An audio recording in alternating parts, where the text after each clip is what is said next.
Olá, amigos do canal. Eu vou apresentar uma aula aqui que será dada no workshop no próximo sábado, amanhã, aqui em São Paulo, sobre monitorização intraoperatória por meio da ecocardiografia.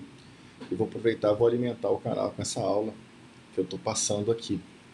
Tá? Nosso objetivo vai ser falar sobre a avaliação do débito cardíaco, a avaliação da veia cava e o delta VTI via ecocardiografia. Eu sou um dos fundadores do canal, sou médico anestesiologista do Hospital do Coração em São Paulo.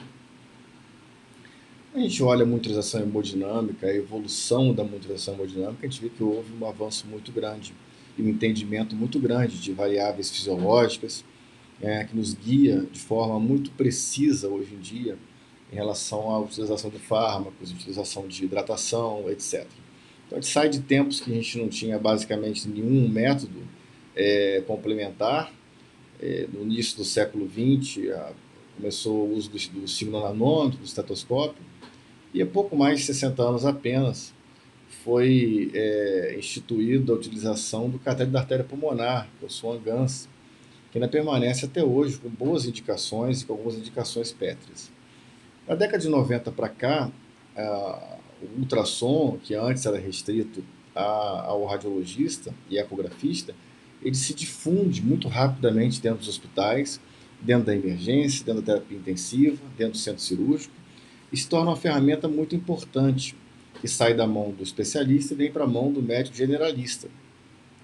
Ainda mais recentemente, a sonda evoluiu, o transesofágico, e que era inicialmente objetivava em pacientes de cirurgias cardíacas, cirurgias complexas cardíacas, e agora está extrapolando já a questão do contexto de cirurgia cardíaca, está caindo para cirurgias não cardíacas de alta complexidade, em pacientes com alto risco. Então, os métodos atuais que nós temos para avaliar o débito cardíaco, nós temos o catéter da artéria pulmonar, o Swan-Ganz, temos o delta-PP, que é a variação do volume, a pressão de pulso, que é utilizado ainda, e a variação da pressão de pulso com a respiração. Novos monitores não invasivos de débito cardíaco estão sendo cada vez mais produzidos, lançados, ainda necessitando de uma validação em doentes críticos. E o ultrassom. O ultrassom focado, quando eu penso ultrassom focado para ecocardiografia, eu penso em respostas binárias. Eu penso em resolver problemas pontuais de forma rápida e objetiva. Atualmente eu busco respostas como sim, não ou inconclusivo. E a gente consegue facilmente ver causas de instabilidade hemodinâmica, como hipotensão severa, hipoxemia refratária, por exemplo, pneumotórax, parada cardíaca. E eu acho comumente nesses doentes tamponamento cardíaco, hipovolemia, disfunção valvar e até mesmo disfunção ventricular. Com esses dados, eu vou buscar as possíveis causas. Com as possíveis causas, me orienta rapidamente o tratamento adequado. O Guideline da Sociedade Americana de Ecografia, publicado em 2013, 14 e o último 15, tenta levantar evidências em relação à utilização do eco como monitor hemodinâmico, e é forte a recomendação. Os consensos recomendam fortemente adicionar essa ferramenta à prática diária em pacientes com doenças médicas agudas, severas e também condições cirúrgicas. E tanto o eco transesofágico como o eco transtorácico podem ser utilizados com métodos de hemodinâmicos. Além disso, esse guideline busca também incentivar contextos de workshop, congressos, a formação dentro da residência de ecografia e até mesmo na faculdade de medicina. Antes de falar propriamente do débito cardíaco, a gente utiliza muito a análise do débito cardíaco em situações de choque. O choque é um estado de hipoperfusão. E essa hipoperfusão basicamente se deve a um desbalanço entre a oferta de oxigênio aos tecidos e a demanda de oxigênio aos tecidos. Normalmente isso é melhor visto na microcirculação.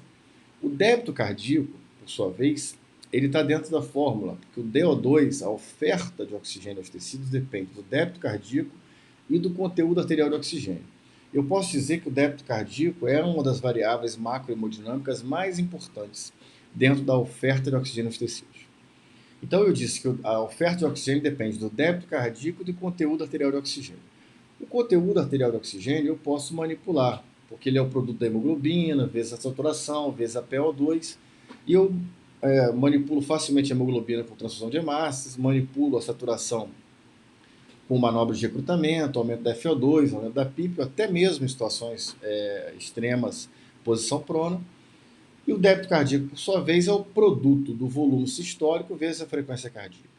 E o volume sistólico é um parâmetro importante aqui na nossa conversa. O volume sistólico ele vai depender da pré-carga, a lei de Frank-Starling, da pós-carga, que é a impedância na aorta, e da contratividade miocárdica, que é bem explicada com esse cartoon do professor Jean-Louis Vincent, que mostra os parâmetros, né, as situações que dependem, que se relacionam com o débito cardíaco, que é a pré-carga, a força de contração, a performance cardíaca e a pós-carga, também a frequência cardíaca. Então, voltando à ecografia, a ecografia ou ecocardiografia, ela pode ser usada de forma não invasiva, objetiva, simples, em tempo real, de certa forma barata, com uma boa curva de aprendizado, tá? Não invasiva, né? Não tendo tantos efeitos adversos, e é validada em situações alternativas ao cateter de Swan-Ganz, por exemplo, que avalia o débito cardíaco por termodiluição, e tanto o eco transtorácico como o eco transofágico pode ser utilizado para o cálculo do débito cardíaco. O que é necessário para se medir o índice cardíaco, o débito cardíaco, no ecocardiograma? Eu preciso saber o diâmetro da via de saída do VE, estudaremos. Preciso saber a VTI da via de saída do VE, ou seja, a integral da velocidade vezes o tempo da via de saída do VE. A frequência cardíaca, aqui eu já tenho o débito cardíaco. Se eu quiser o índice cardíaco, eu divido pela superfície corpórea, tendo o peso e a altura. Em geral, o volume sistólico ele é calculado, é o volume de sangue ejetado por sístole, e gera uma pressão na aorta. Partindo do princípio que não há nenhuma disfunção valvar ou nenhuma patologia na aorta, essa é uma curva clássica de pressão na aorta. Essa curva de pressão na aorta, quando eu calculo a área sobre a curva dessa pressão, eu tenho volume sistólico, que multiplicado pela frequência cardíaca, eu tenho débito cardíaco. Mas e no eco? Como que eu vejo isso no eco? Assumindo a aorta, a sua geometria circular, como um cilindro, eu posso calcular o volume sistólico levando em consideração a base vezes a altura. Eu levo em consideração a base, que é o CSA. O que é o CSA? É a área de secção na aorta, ou a área de cross-section, na verdade, de um cilindro, que é calculado pelo π vezes raio ao quadrado, ou π diâmetro sobre 2 ao quadrado, uma vez que o diâmetro sobre 2 é igual ao raio. E quem é o diâmetro? O diâmetro nada mais é do que a distância da via de saída do VE. Tendo essas informações, multiplicando pela integral da velocidade vezes o tempo, que é o VTI, eu tenho o volume sistólico. Multiplicando pela frequência cardíaca, eu tenho o débito cardíaco. Mais uma vez mostrando por que a aorta é utilizada como avaliação da área de secção à base desse cilindro, porque ela é cilíndrica. Eu posso calcular em outras partes do coração, porém as válvulas não são tão cilíndricas assim, então a aorta é padronizada como utilização para cálculo do débito cardíaco. Então, mais uma vez mostrando que eu tenho a base, que é a área, vezes π radiano elevado ao diâmetro, sobre 2, que é o raio, ao quadrado. E aí eu calculo o CSA, ou a base do cilindro. O VTI, como eu disse, é o fluxo através desse cilindro. E esse fluxo eu calculo pelo Doppler, o Doppler pulsado, especificamente. Que eu vou colocar esse Doppler pulsado na via de saída do VE e vou ter uma onda, uma curva. Essa curva é negativa porque o fluxo se afasta do probe. E uma vez que eu alinho o Doppler pulsado na via de saída do VE, eu tenho uma curva. E a área sobre a curva, em analogia com a área sobre a curva da curva de pressão aórtica, eu tenho o VTI. E com o VTI eu consigo calcular o volume sistólico. Estou aqui mostrando mais uma vez o VTI, só para a gente saber, o VTI não é homogêneo ao longo da aorta. Existem fluxos diferentes em diversas áreas ao longo da aorta, mas a gente calcula uma média. E a velocidade sobre o tempo eu calculo em centímetros. Com uma área eu calculo centímetros quadrados, centímetro vezes centímetro quadrado é centímetro cúbico, que é ml. Estou aqui mostrando, mais uma vez, resumindo, para calcular o volume sistólico, eu dependo da área de secção do cilindro, que é a base do cilindro, que é π radiano, 3,14, vezes o diâmetro, dividido por 2 elevado ao quadrado. E vezes a integral da velocidade pelo tempo, que é o VTI. Entrando um pouquinho mais, Como mensurar, então, o diâmetro da via de saída do VE? Então, eu vou pegar um probe setorial ou cardiológico, de ecocardiografia, no quarto ou quinto espaço intercostal esquerdo, com um marcador de orientação virado para o ombro direito, e vou adquirir um corte longitudinal do coração, é o paraesternal do seu eixo longo. Vocês estão vendo aqui. A gente vê a válvula aórtica, a via de saída do VE, o ventrículo esquerdo, o septo, a válvula mitral e o átrio esquerdo. Agora, em movimento, a gente observa a abertura dos folhetos, isso é importante, porque a gente vai frisar essa imagem na sístole. Na sístole, com os folhetos das válvulas abertas. Então, eu friso essa imagem na sístole, e aqui é onde eu vou medir o diâmetro da via de saída do VE. Antes disso, eu vou aplicar um zoom no aparelho. Por que um zoom? Porque a área de secção do cilindro é o raio, é o π radiano vezes raio ao quadrado, ou mesmo diâmetro sobre 2 raio ao quadrado. Então, qualquer informação inexata, eu vou multiplicar ao quadrado essa informação errada. Então, nesse caso aqui, a gente vê que a via de saída do VE está medindo 2 centímetros, ou 20 milímetros. Nesse caso, se a gente colocar na fórmula diâmetro 2, dividido por 2 elevado a 2 dá 1. Né? 2 por 2 dá 1, elevado ao quadrado dá 1. Então, a área de secção, no caso da aorta, vai dar 3,14. Está aqui mostrando. Então, CSA com 3,14. Quando eu multiplico pelo VTI, eu vou ter, nesse caso, o volume sistólico. Também posso fazer isso com eco transesofágico. Tá? Ao longo do esôfago, eu pego a sonda, jogo em 120 graus aproximadamente, faço um zoom, dou um zoom, friso, dou um zoom, com os folhetos abertos, eu consigo medir aqui a distância, o diâmetro da via de saída do VE, que aqui está mostrando 1,9 centímetros. Nesse caso, eu coloco 1,9 centímetros, vai, diâmetro 1,9 dividido por 2, 0,95. Elevado ao quadrado, vai dar menos de 1. Quando eu multiplico por 3,14, eu tenho o valor de 2,83 centímetros quadrados. Multiplicado pelo VTI em centímetros, eu vou ter x centímetros cúbicos, que é o volume sistólico em ml. Então, como mensurar agora o VTI da via de saída do VE? Então, agora eu vou na janela apical 4 câmeras ou 5 câmeras, veremos. Fica no ictus cordis, com probe setorial ou cardiológico, com marcador de orientação virado para o lado esquerdo. E vou ter essa imagem aqui. Eu vou obter essa imagem, é o coração com cara de coração. Onde eu vejo é invertido, porque é o eco transtorácico. Eu tenho o ventrículo esquerdo, o ventrículo direito, o átrio esquerdo, a válvula mitral e aqui a via de saída do VE. Que se eu virar um pouquinho esse probe, se eu tiver fizer uma rotação horária, uma anteriorização leve desse probe, eu vou abrir aqui a via de saída do VE, como eu mostro aqui. E aqui, uma vez aberta a via de saída do VE, eu vou clicar no botão lá PW, que é o dobro pulsado, e vou traçar um traçado aqui do dobro pulsado, 1 a 2 milímetros antes da via de saída do VE, e vou ter essa curva do dobro pulsado, que ela é negativa, como eu disse, porque o fluxo se afasta do probe.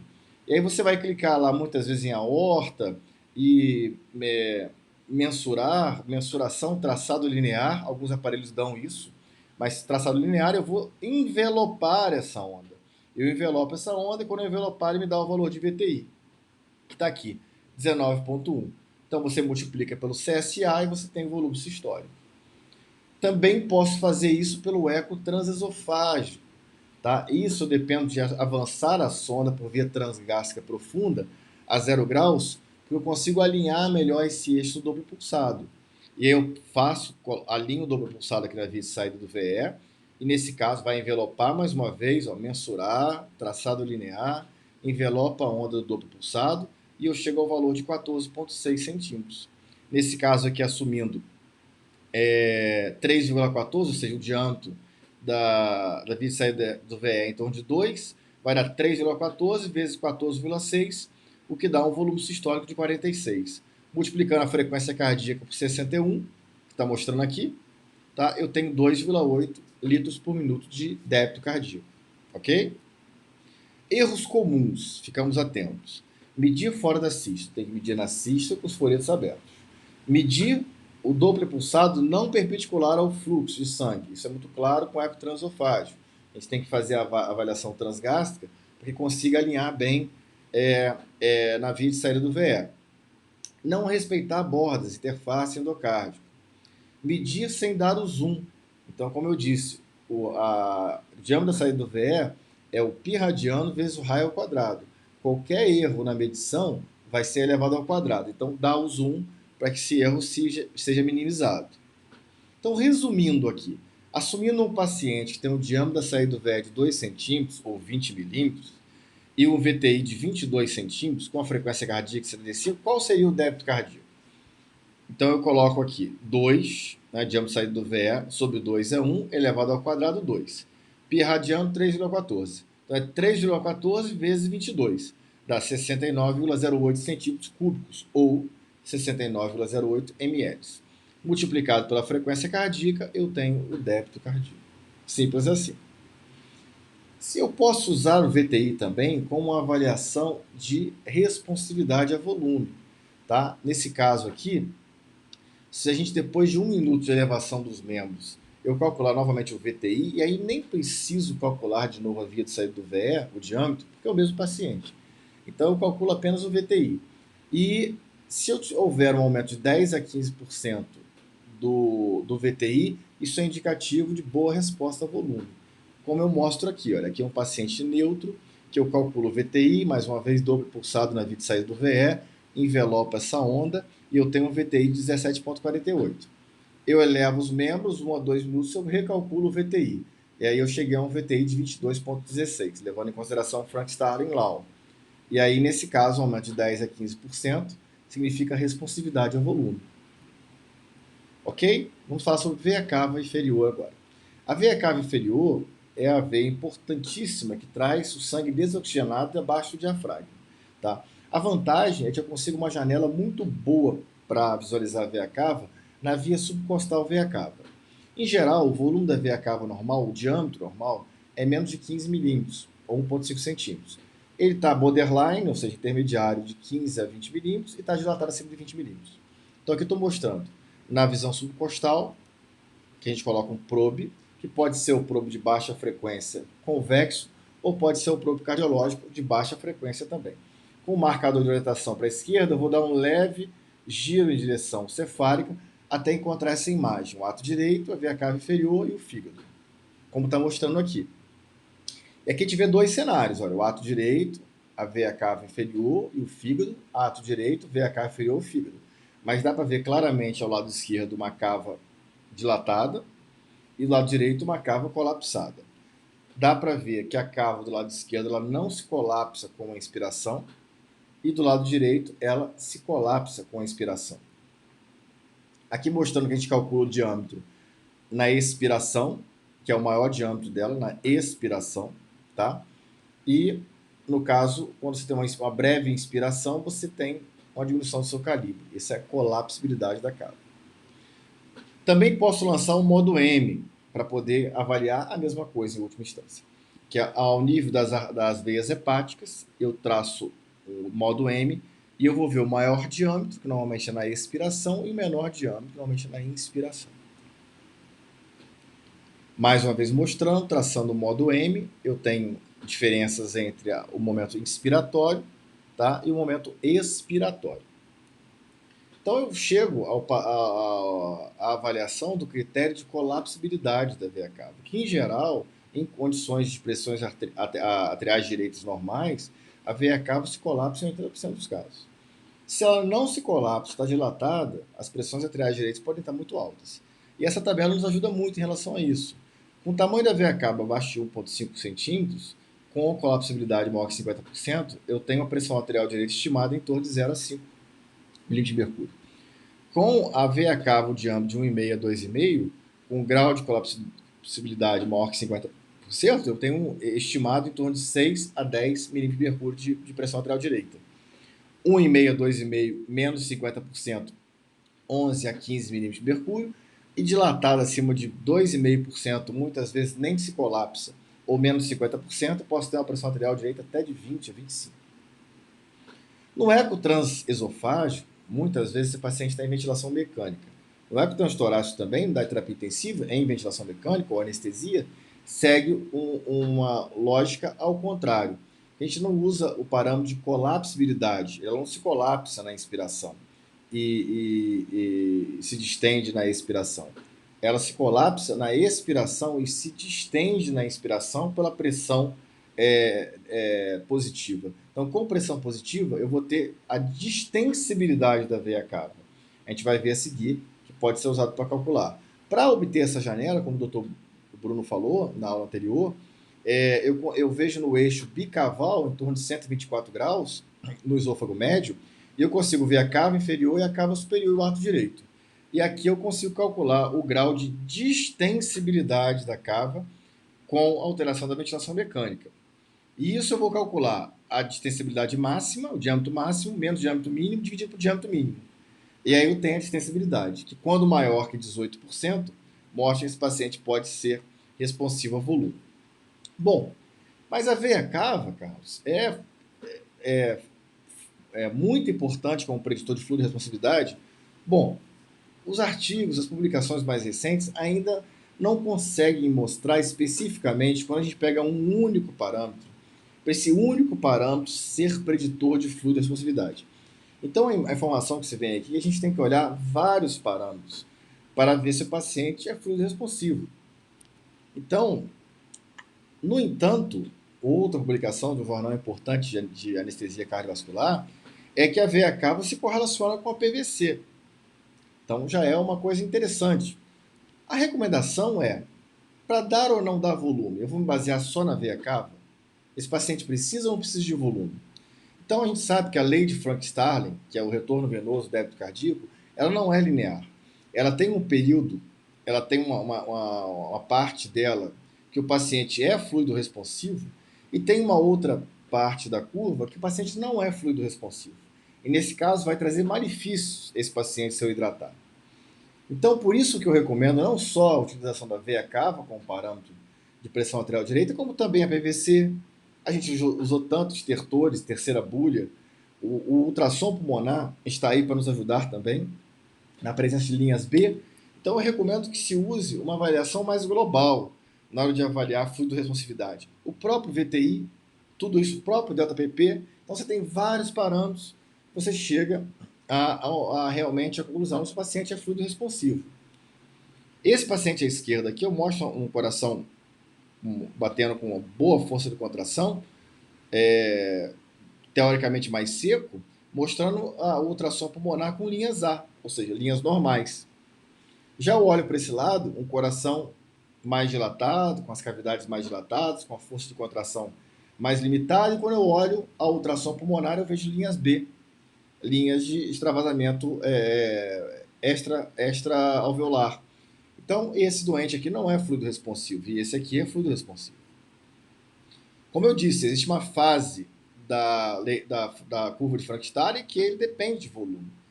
E existe outra fase que não depende de volume. Dessa forma, você não vai trazer benefício nenhum. Mais uma vez mostrando, a fase de coração parece hiperdinâmica, está no sol quente, está no deserto, e uma fase em que o coração está dilatado, ele já não aguenta mais líquido, está pedindo para sair dessa quantidade de líquido que ele tem. Muito obrigado.